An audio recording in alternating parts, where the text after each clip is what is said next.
Good afternoon, this is Eric Aguiar with the From the Ground Up podcast.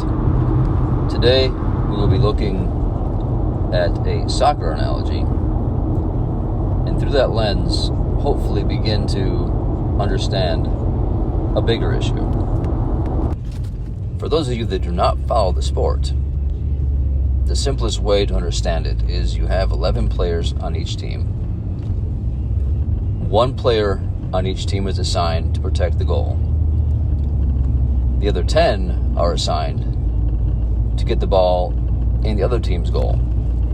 So, as a coach, you're watching your team play,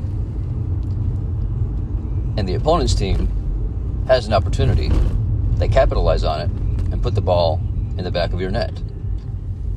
Now, it will be the natural inclination of the fan base and of teammates that have not been taught any better to want to blame the goalie.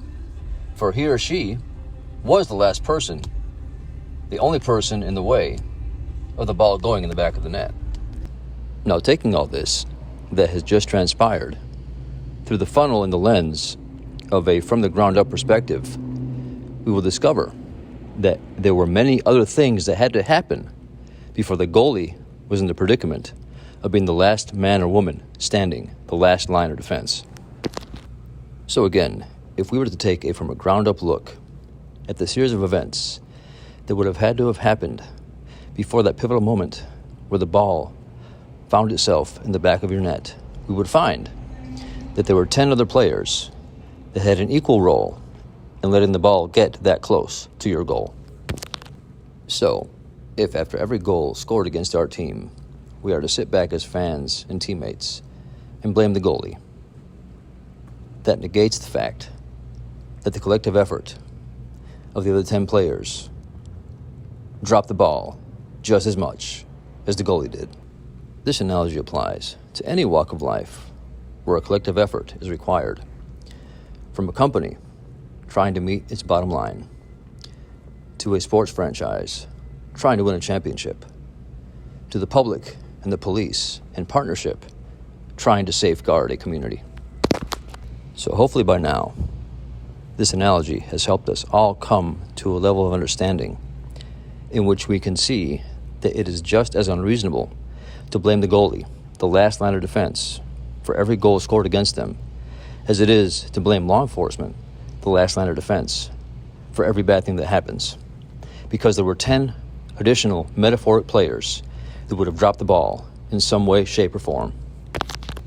So as sports communities, i.e. teams, and social communities, i.e. the public, begin to understand that they have a huge responsibility for their own success and safety, the door to meaningful partnerships between the public and the police begin to open.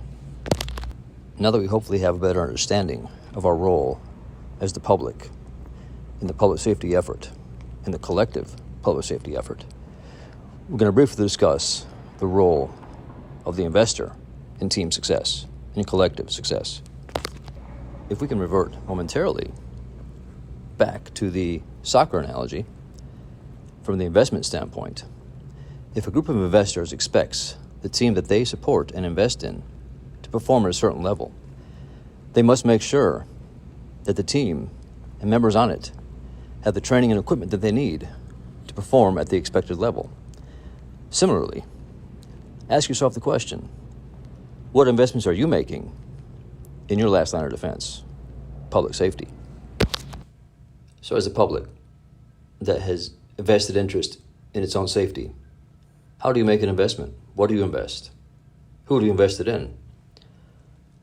From the ground up perspective, the best way to start investing in your public safety team, in your last line of defense, in your police officers, is approaching city council, mayors, school boards, and elected officials to make sure that they are assessing the required funds to make sure that your last line of defense has the training and equipment they need to save your life in a violent situation.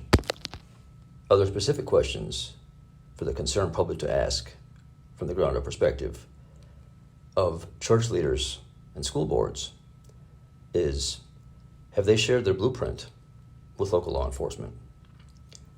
Have they given local law enforcement keys and swipe access cards to assist in their expedient entry when time is of the essence and the tenant themselves is unable to assist with entry?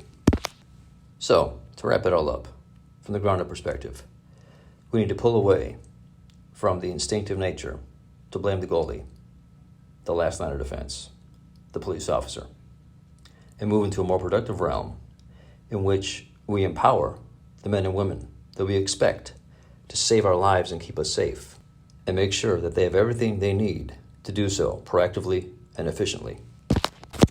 Thank you all for listening to another episode of From the Ground Up. I hope that it was informational, and I hope that it was motivational, and that it inspires all of us to be there for the officer in the same way that we expect them to be there for us. Until next time, God bless and stay safe.